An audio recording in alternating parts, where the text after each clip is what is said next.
बिस्मिल्लाहिर्रहमानिर्रहीम। अस्सलाम वालेकुम स्टूडेंट्स। आज का हमारा नेक्स्ट टॉपिक है चैप्टर नंबर 10 इलेक्ट्रोकेमिस्ट्री से फ्यूल सेल। ये हम लास्ट टॉपिक जो है वो पढ़ेंगे इस चैप्टर का। ये रिचार्जेबल सेल है, बिल्कुल गैल्वेनिक सेल की तरह होता है, रिचार्जेबल होता है और कन्वर्ट करते हैं केमिकल एनर्जी को इलेक्ट्रिकल एनर्जी में। इसके जो इलेक्ट्रोड्स हैं वो हालो ट्यूब्स के बने होते हैं और ये हालो ट्यूब्स जो हैं ये कंप्रेस्ड कार्बन की बनी होती हैं जो पोरस होता है। कंप्रेस्ड कार्बन जो पोरस होते हैं। तो बेसिकली जो आपके पास इलेक्ट्रोड है वो किसके बने हुए हैं? हॉलो ट्यूब्स के। हॉलो ट्यूब्स किसकी बनी हुई है? कंप्रेस्ड कार्बन की, जिसके अंदर आपने लगाया हुआ है, इंप्रेग्नेट किया हुआ है उसको प्लैटिनम के साथ। अब प्लैटिनम यहाँ पे एक्ट कर रहे हैं एज ए कैटलिस्ट। इलेक्ट्रोड हमारे पास कार्बन के ही हैं, कंप्रेस्ड कार्बन के हॉलो ट्यूब्स हैं, लेकिन उसमें एक और चीज हमने इंसर्ट की हुई है, इंप्रेग्नेट की हुई है, दैट इज प्लैटिनम, जो एक्ट कर रहा है कैटलिस्ट, कैटलाइज करते हैं रिएक्शन को स्पीड अप करते हैं। तो इलेक्ट्रोलाइट जो है वो हम जो यूज करते हैं it is KOH, potassium hydroxide जो है वो KOH हम इलेक्ट्रोलाइट यूज करते हैं। तो हमारे पास ये एनोड है, ये भी कार्बन का बना हुआ है, ये कैथोड है, ये भी कार्बन का बना हुआ है। मैंने आपको बताया कंप्रेस्ड कार्बन की ये हॉलो ट्यूब्स हैं जो एनोड और कैथोड के तौर पे जो है वो एक्ट करती हैं। ये पोरस जो है वो होती हैं। अब ये इस पे नेगेटिव चार्ज है क्योंकि ये एनोड है। गैल्वेनिक सेल में आपको पता है कि एनोड पे नेगेटिव चार्ज होते हैं और कैथोड पे पॉजिटिव चार्ज होते हैं। अब KOH जो है वो इलेक्ट्रोलाइट है। आप गैसियस फ्यूल यूज करते हो, जो आम गैल्वेनिक सेल होते हैं उसमें आयंस जो हैं उनकी मदद से आप जो है वो कंडक्ट करवाते हो इलेक्ट्रिसिटी। लेकिन यहाँ पे बेसिकली आप किसकी मदद से इलेक्ट्रिसिटी जो है वो कंडक्ट करवा रहे हो? With the help of gases, hydrogen and oxygen. ये दोनों मिलके जो है वो इलेक्ट्रिसिटी जो है वो उसको कंडक्ट करवाती है। अब एनोड पे क्या रिएक्शन होता है? एनोड भी कार्बन के और कैथोड भी कार्बन के। तो एनोड पे जो रिएक्शन हो रहे हैं ये बेसिकली हाइड्रोजन है एनोड पे, तो हाइड्रोजन की ऑक्सीडेशन हो रही है। हाइड्रोजन जो है वो ऑक्सीडाइज होगा यहाँ पे, ये आपने याद रखना है। हाइड्रोजन की ऑक्सीडेशन हो रही है और ऑक्सीजन की कैथोड पे रिडक्शन हो रही है। तो हाइड्रोजन जो है वो कन्वर्ट हो जाता है into water living two electrons. यहाँ पे ये बेसिकली कितने वाटर बनते हैं? 2 वाटर। अब इस इक्वेशन को बैलेंस करने के लिए हम 2 से मल्टीप्लाई करते हैं, दिस मल्टीप्लाई बाय 2। तो ये हमारे पास एनोड में रिएक्शन हो रहे हैं, वाटर बन रहे हैं। एट द एंड क्या बन रहा है? वाटर। इस तरह कैथोड पे जो रिएक्शन होगा उसमें भी वाटर ही बनेगा।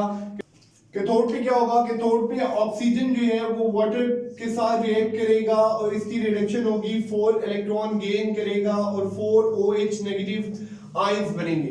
तो कैथोड पे ऑक्सीजन की रिडक्शन होगी, इलेक्ट्रॉन्स जो है वो फ्लो करेंगे यहाँ से एनोड से कैथोड की तरफ। यहाँ पे वोल्टमीटर लगा हुआ है, यहाँ पे एक्सटर्नल सर्किट को किसी भी चीज से कोई चीज आपने चलानी है वो चीज आप लगा सकते हो। बल्ब चलाना है तो बल्ब यहाँ पे आप लगा सकते हो, ठीक है। तो इलेक्ट्रॉन्स यहाँ से फ्लो करेंगे from hydrogen electrode towards oxygen electrode. तो ऑक्सीजन की जो है वो रिडक्शन होगी, गेन ऑफ इलेक्ट्रॉन हो रहे हैं, और हाइड्रोजन की जो है वो ऑक्सीडेशन होगी। ओवरऑल रिएक्शन जो है वो क्या होगा? हाइड्रोजन गैस और ऑक्सीजन गैस मिलके क्या बनाते हैं? वाटर मॉलिक्यूल, पानी का मॉलिक्यूल जो है वो बनाते हैं हाइड्रोजन और ऑक्सीजन गैस।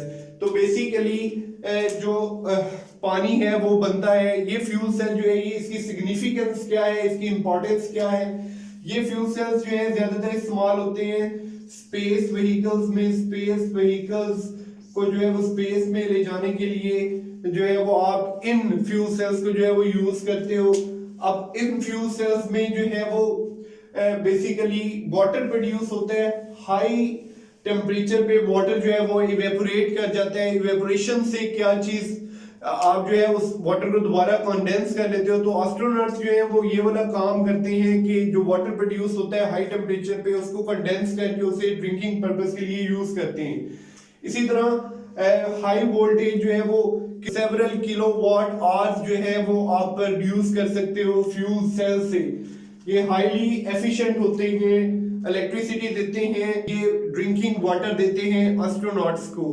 पोर्टेबल होते हैं और ये लाइट होते हैं और इलेक्ट्रिसिटी जो है वो उसका सोर्स होते हैं। तो these are portable and light. Portable का मतलब आप इन्हें एक जगह से दूसरी जगह पे ले जा सकते हो आसानी के साथ, ठीक है। कोई इतने भारी नहीं होते, इतने ज्यादा इनका वेट नहीं होता, मैस नहीं होता। तो ये पोर्टेबल होते हैं और ये सोर्स होते हैं इलेक्ट्रिसिटी का। लाइट भी होते हैं, इतने ज्यादा हैवी नहीं होते। तो ये इनकी सिग्निफिकेंस है, सोर्स ऑफ इलेक्ट्रिसिटी। तो they are source of electricity as well. तो ये हमारे पास सिग्निफिकेंस ही। एक दफा दोबारा मैं आपको सिग्निफिकेंस के बारे में बता देता हूँ कि फ्यूल सेल्स जो हैं ये स्पेस व्हीकल्स में ज्यादातर यूज होते हैं। पहली सिग्निफिकेंस हमने देख ली। दूसरी, जो हाई टेम्परेचर पे वाटर प्रोड्यूस होता है उसको एस्ट्रोनॉट्स जो है वो कंडेंस करके ड्रिंकिंग पर्पस के लिए जो है वो यूज करते हैं। और तीसरी चीज जो हमने पढ़ी कि स्पेस, ये लाइट होते हैं, पोर्टेबल होते हैं और सोर्स ऑफ एनर्जी होते हैं और ये इलेक्ट्रिसिटी प्रोड्यूस करते हैं सेवरल किलोवाट आवर्स।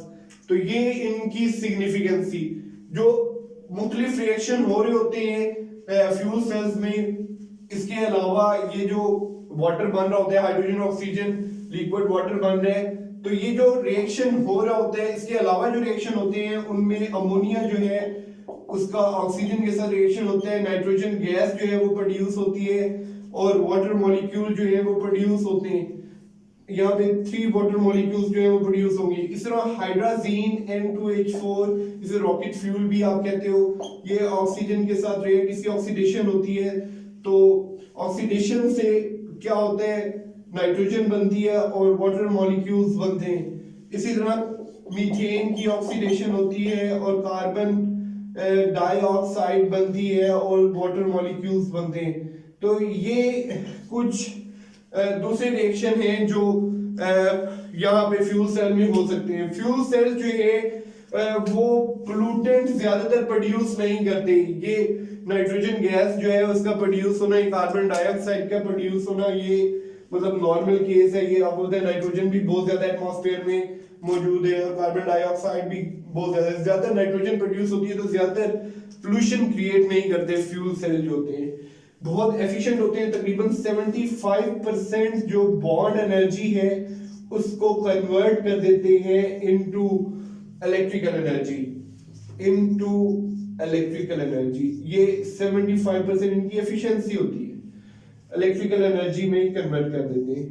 तो ये हाईली एफिशिएंट है। एक दफा दोबारा से मैं आपको फ्यूल सेल्स जो है उसको रिव्यू करवा देता हूँ।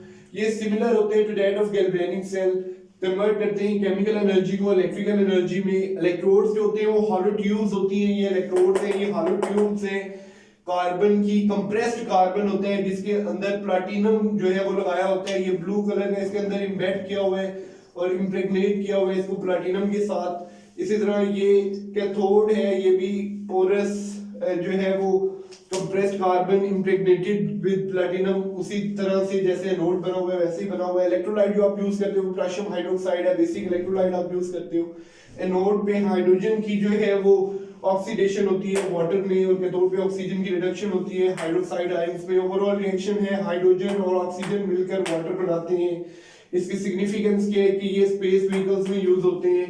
जो वाटर प्रोड्यूस होता है हाई टेम्परेचर पे इस वेपराइज हो जाते हैं, इन वेपर्स को कंडेंस कर लेते हैं एस्ट्रोनॉट्स और ड्रिंकिंग पर्पस के लिए यूज करते हैं। ये लाइट होते हैं, मतलब हल्के होते हैं, इनको आप आसानी के साथ उठा सकते हो, एक जगह से दूसरी जगह आप इन्हें जो है वो लेके जा सकते हो, पोर्टेबल होते हैं और सोर्स ऑफ एनर्जी होते हैं। इसके अलावा ये सेवरल किलोवाट आवर्स जो है वो इलेक्ट्रिसिटी प्रोड्यूस करते हैं। अदर रिएक्शन जो है वो फ्यूल सेल में वो क्या होते हैं, अमोनिया से नाइट्रोजन, इसकी ऑक्सीडेशन होती है, नाइट्रोजन प्रोड्यूस होती है। इस तरह N2H4 हाइड्रोजीन की ऑक्सीडेशन होती है, नाइट्रोजन प्रोड्यूस होती है और मीथेन की ऑक्सीडेशन होती है, कार्बन डाइऑक्साइड और वाटर इसके साथ जो है वो प्रोड्यूस होता है। ये बहुत कम जो है वो पोल्यूशन क्रिएट करते हैं फ्यूल सेल्स। 75% बॉन्ड एनर्जी को ये इलेक्ट्रिकल एनर्जी में जो है वो कन्वर्ट करते हैं। तो ये बेसिकली सेकेंडरी सेल होता है, एक रिचार्जेबल होता है। होप आपको फ्यूल सेल की अच्छे तरीके से समझ आ गई होगी। कमेंट सेक्शन में लाजमी बताइएगा। Thank you, Allah Hafiz.